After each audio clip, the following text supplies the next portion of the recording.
Good morning, students. Welcome back once again, बच्चों. बच्चा party, all well, all safe at home. So, we're gonna start the next lecture. I hope कि अभी तक आपका planning का सारा चैप्टर बिल्कुल क्लियर हो रहा होगा. And if any doubt you are facing और कहीं पर किसी भी पर्टिकुलर कंसेप्ट में किसी भी लाइन पे किसी भी वर्ड पे कोई भी इशू हो, आई रिक्वेस्ट यू कि मुझे व्हाट्सअप कर लो, मुझे कॉल कर लो. बट क्वेश्चन को मन में मत रखना, बाद में प्रॉब्लम आ सकती है. और जिस तरीके से बेटा ये लॉकडाउन का सिचुएशन चल रहा है, हमें नहीं पता when we will be back soon. तो बेटा प्लीज़ आप लोग कोशिश करो कि बहुत डीपली रीड आउट करने की.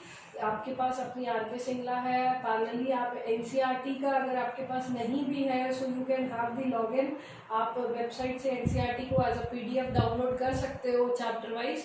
तो वो आपके लिए एक और बेटर रहेगा कि इस टाइम आई थिंक जब हम डिजिटल इतना हो ही गए हैं, तो हम लोग उसका हर प्रोडक्टिव यूज़ करें तो वो हमारे लिए और भी अच्छा रहेगा.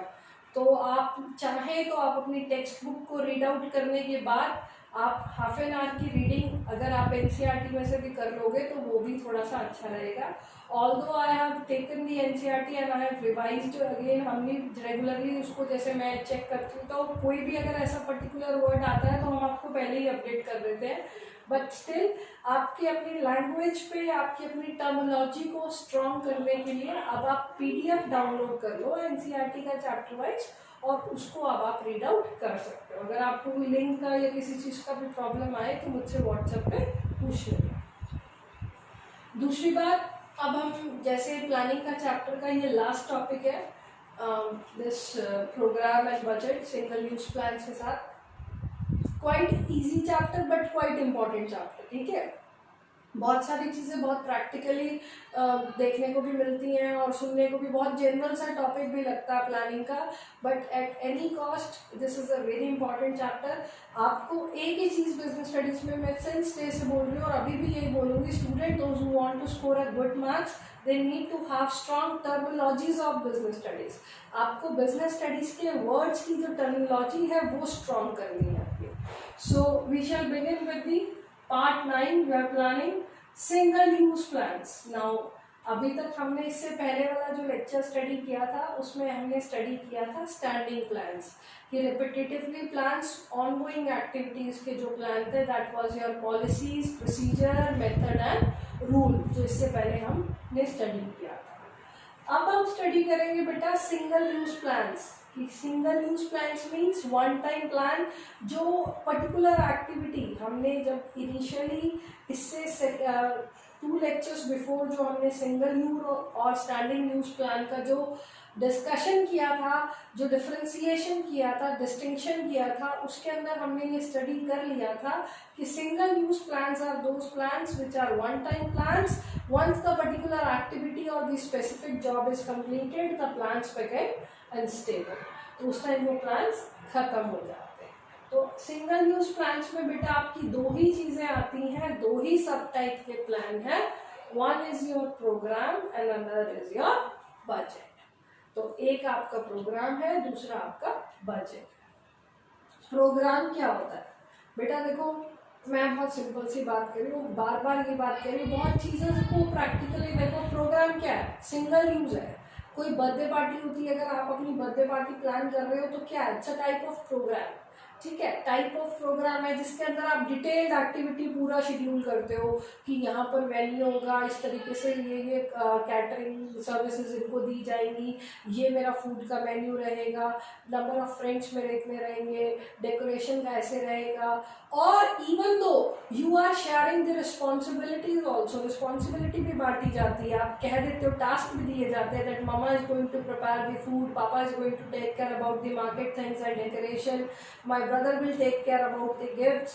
So this is what actually कि आपने पर्टिकुलर सा एक स्पेसिफिक जॉब, एक स्पेसिफिक एक्टिविटी रखी कि आपकी बर्थडे पार्टी, और उसके लिए आपने बहुत डिटेल्ड प्लान तैयार किया जिसके अंदर सारी एक्टिविटीज थी, सारे डिपार्टमेंट आपकी रिस्पॉन्सिबिलिटीज थी कि किस पर्टिकुलर बंदे को कौन सा काम करना है.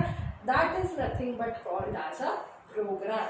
तो एक बहुत सिंपल सा जिसको हम प्रोग्राम, मैरिज जब होती है, शादी जब होती है, that is also to be considered as an a program. उस टाइम हम यही बोलते हैं ना कि कितने प्रोग्राम है शादी में, बट मीन्स शादी is again a detailed plan. तो जब program now come to the organization, तो ऑर्गेनाइजेशन में भी बेटा प्रोग्राम का मतलब होता है एक detailed plan of accomplishing specific job. किसी भी एक जॉब का डिटेल्ड प्लान जो बनता है उसको प्रोग्राम कहा जाता है। कि what, where, who and when, who is going to do that, when it is going to be done, and by what is the things, what is the activity to be conducted, and where it is to be done. So this is nothing but called as your program। कि आपके organisation में जो और particular specific job है, एक particular specific activity है जिसको हमें ख़त्म करना, जिसको हमने एकम्प्लिश करने के लिए जो सारी एक्टिविटीज़ को हम प्लान करते हैं बहुत डीपली, बहुत ही डिटेल में, that is basically called as your program. Large organizational activities, काम, उनका ऑर्डर, उनके टाइमिंग्स, क्या स्टेप्स फॉलो किए जाएंगे और क्या क्या डिपार्टमेंटल की रिस्पॉन्सिबिलिटीज रहेंगी, that is basically called as your program. कि अगर आपने कोई पर्टिकुलर स्पेसिफिक जॉब अपने ऑर्गेनाइजेशन में देखा है, सेट किया है, और उस गोल को अचीव करने के लिए उस पर्टिकुलर एक्टिविटी को, उस पर्टिकुलर टास्क को, उस पर्टिकुलर जॉब को कंप्लीट करने के लिए जो डिटेल्ड एक्टिविटीज हैं, उनका ऑर्डर, उसके टाइमिंग्स, उसके स्टेप्स, उसके departmental who particular person is going to do that, that is all but nothing called as program. So I think you are very much clear कि प्रोग्राम की किसी भी job, किसी भी टास्क, किसी भी काम, किसी भी एक्टिविटी का जो डिटेल चिट्ठा हम तैयार करते हैं, डिटेल प्लानिंग करते हैं कि कौन सा काम कब, कैसे, कहाँ और क्यों, and particular thing is that कि उसके ऑब्जेक्टिव, उसका टाइमिंग, उसके स्टेप्स, और पर्टिकुलर डिपार्टमेंट, हर पर्टिकुलर एम्प्लॉय का अपना काम, हर पर्टिकुलर डिपार्टमेंट की अपनी जॉब रिस्पॉन्सिबिलिटी की जो सारा ये हम प्लान करते हैं, that is nothing but called as program. अब इसका एग्जाम्पल हम ऑर्गेनाइजेशन के पॉइंट ऑफ व्यू से लेते हैं। जैसे मैंने लिखा सेल्स प्रमोशन प्रोग्राम, कि आपका सेल्स प्रमोशन प्रोग्राम है, that you need to increase the sale by promotional schemes. जब हम देते हैं तो हम बहुत सारे ऑफर्स देते हैं, बहुत सारे फ्री सैम्पल्स देते हैं, बहुत सारे इवन रिडक्शन इन प्राइस भी जब हम करते हैं तो डिमांड भी हमारी इंक्रीज होती है, तो हमें गुड्स भी बहुत ज़्यादा सप्लाई करने होते हैं। तो हमने कहा एक सेल्स प्रमोशन प्रोग्राम रखा हमने, तो उसके अंदर हम from the purchase of raw material to the particular completion, particular manufacturing, particular production of good तक जो सारी activities की जाएंगी, that is nothing but called as your sales promotion program। कि आपका जो sales promotion program का जो example आपने रखा है, उस प्रोमोशनल एग्जाम्पल में हम लोग ये कहेंगे कि एक्टिविटी परचेज ऑफ की शुरू से, परचेज से लेकर, परचेज ऑफ रॉ मटेरियल से लेकर प्रोडक्शन तक, फाइनली मैन्युफैक्चरिंग तक जो भी एक्टिविटीज की जाएंगी, that all is will taken to your sales promotion program. तो उसको क्या कहा जाएगा? Sales promotion program. Again as it is a program, as it is a single use plans, so once the particular this activity will be completed, your next activity will begin. This plan, this particular single use plan, this particular activity, this particular job, this particular task will be over. So that is your program. I hope you understand this. Now moving to the next, which is called as budget. Budget क्या होता है? देखो बेटा, अब हमने घर पे भी बात करते हैं ना, पहले तो अपने दिमाग में जहाँ पर भी ये बजट वर्ड आता है ना, तो दिमाग में एक चीज़ क्लैरिफाई कर लेना, अपने दिमाग में एक पॉइंट बिठा लेना, something which is expressed in numeric, जिसको हम न्यूमेरिकल टर्म्स में लिख सकते हैं, जिसको हम क्वांटिटेटिव एक्सप्रेशन में लिख सकते हैं, बता सकते हैं, that is basically called as your budget. उसको कहा जाता है बजट। अब जैसे अगर हम घर, बहुत सिंपल सा एग्जाम्पल है, तो हम अपने घर में कहें that we have to go buy a car, हमें एक नई गाड़ी खरीदनी है। नई गाड़ी खरीदनी है तो अगर other person sitting with you, दूसरा बंदा सामने बैठा होगा, तो आपसे जरूर पूछेगा भाई क्या बजट है तुम्हारा, कितने तक की गाड़ी लेनी है। सो दैट कितने तक की गाड़ी लेनी है, that particular amount, because you will say कि मुझे अप टू 10 lakhs लेनी है या मुझे अप टू 20 lakhs की कार लेनी है। सो that is nothing but your budget. कि बजट मीन्स दैट जो रिजल्ट, जो चीज, जो एक्टिविटी आप देना चाहते हो, उसको न्यूमेरिकल टर्म्स में एक्सप्रेस करने को कहा जाता है budget. So budget, desired results in numerical terms, quantitative expression of the plan। yes, का ऑर्गेनाइजेशन में बेटा कभी भी हमने, अगर जैसे हम लोग 11th की अकाउंटेंसी में भी प्रिंसिपल्स वगैरह भी पढ़ते हैं, तो मनी मेजरमेंट कंसेप्ट भी हमारा कहता था कि something which is expressed in the value terms are recorded into the book. तो ऐसे ही बजट्स के बारे में ही ऑर्गेनाइजेशन हमेशा प्लान करता है।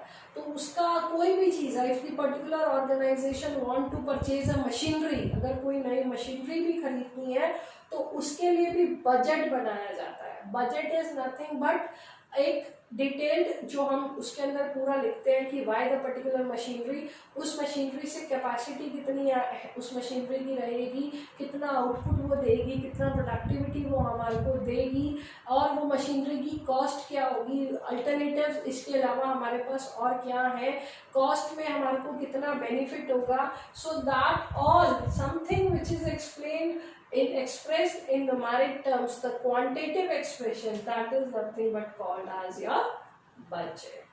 तो जिसके अंदर ऑर्गेनाइजेशन के अंदर हमेशा बजटरी प्लानिंग्स बहुत हाई लेवल पर की जाती है, जिसके अंदर बजट्स पे, बजट मींस हर डिपार्टमेंट का अपना बजट होता है। प्रोडक्शन वालों का सबसे ज़्यादा बजट होता है, क्योंकि उनको पूरी फोरम की प्लानिंग देनी पड़ती है। फोरम हमने स्टडी किया था कि प्रोडक्शन वाले तो अपने प्रोडक्शन से रिलेटेड, लेकिन एक ऑर्गेनाइजेशन के अंदर जब पूरा बजट तैयार किया जाता है तो पूरी फोरम की प्लानिंग की जाती है।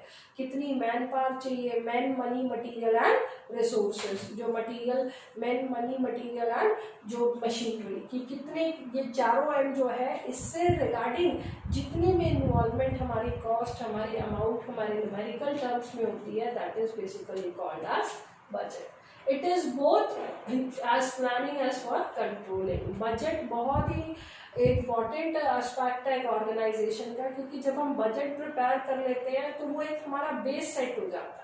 जब हम बजट का प्लानिंग कर लेते हैं पूरा, तो हमारा कंट्रोलिंग का बेस सेट हो जाता है कि हाँ, हमने ये वाली पर्टिकुलर मशीनरी देखी थी, एट द एंड जब हम उस मशीनरी को खरीदते हैं तो वी विल एनालाइज कि हमने जो जो प्लानिंग करी थी उसके साथ हमारे प्लान वैसे के वैसे ही हैं, तो आपके डेविएशन, आपके वेरिएशंस निकलने आने में that will become as an instrument for controlling. तो उस केस में हमारे लिए कंट्रोलिंग का भी एक बेस सेट कर देता है बजट, क्योंकि हम अपने बजट के हिसाब से ही सारा काम करते चलते हैं। अगर हम बजट से ऊपर जा रहे हैं या हमारे बजट में कोई प्रॉब्लम आ रही है, कोई वेरिएशंस आ रहे हैं, कोई डेविएशंस आ रहे हैं, तो that will become as an instrument for controlling. तो वहां पर हम कंट्रोल भी कर सकते हैं, क्योंकि कंट्रोलिंग का मीनिंग हम इनिशियली फर्स्ट चैप्टर में भी पढ़ चुके हैं, that it is nothing but bringing the desired result, bringing up your actual result to the desired result. कि जो आपका एक्चुअल रिजल्ट है उसको जो डिजायर्ड, जहां तक आप चाहते हो वहां तक लाने को कहा जाता है कंट्रोलिंग। अब जैसे ऑर्गेनाइजेशन में एक बजट दे रखा है, that is a sales department budget. जैसे सेल्स वालों ने अपने डिपार्टमेंट का बजट दिया हुआ है, that what is the quantity और उनका मैन पावर, कितना टाइम और कितना amount they are going to spend on the particular sales. So that is nothing called as the sales departmental budget.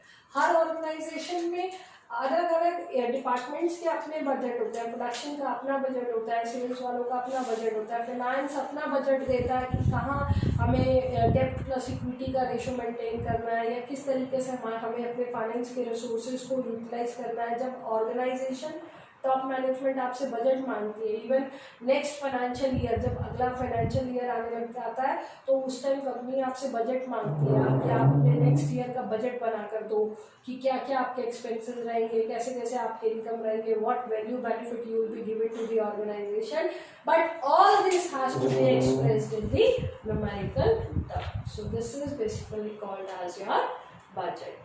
तो बेटा ये आपका सिंगल यूज में दो ही प्लान है, one is program and one is budget. Program which is something that is detailed plan of activities to complete a particular job. किसी भी एक्टिविटी, किसी भी जॉब को खत्म करने के लिए जो उसकी डिटेल प्लानिंग की जाती है, काम कब, कैसे, कहाँ और किससे होगा, that is basically called as your program. और ये सिंगल यूज प्लान है, तो एक बार ये प्लान, एक particular program finish, so we will move to the next one. So example जो हमने लिया था वो लिया था हमने सेल्स प्रमोशन का।